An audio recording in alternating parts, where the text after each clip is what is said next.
a thought that I had that I realized that doesn't make a whole lot of sense if I just try to tweet it out in one sentence. A lot of people care too much about their end goal, too much about what they want to achieve at the end of the tunnel.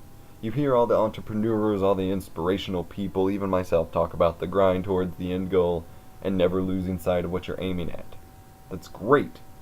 The problem is that there are so many people that get discouraged, that feel like they can't do it, that feel like that get regularly brought down and put in a down mood because they're literally not at that point. And I was there myself, which is why I'm kind of having this realization, I think, is that wanting the end goal so much is actually a problem.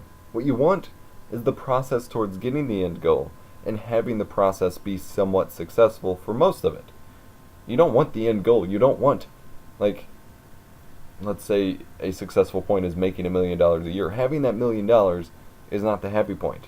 The happy point is having built whatever business, platform, career to get to that point and continuing to live the dream life, not to have reached some arbitrary status that you decide would make you successful. And I think this is what really gets people down, and what the super inspirational, motivational kind of people and the people who get stuck have a disconnect on, is the end game doesn't matter, the process matters.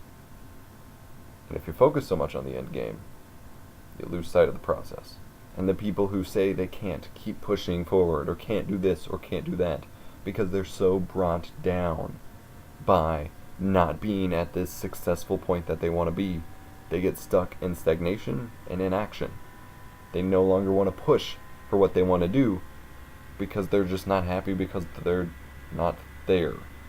It doesn't make any sense, but that's how people feel. How people feel rarely makes sense. Which is why when it comes to figuring out what you want to do and figuring out what you want to love, or what you love to do and what you want to do that you love, the language behind it, the thought language behind it has to be specific. You have to love what you're doing, not love what you have done or the point that you reach.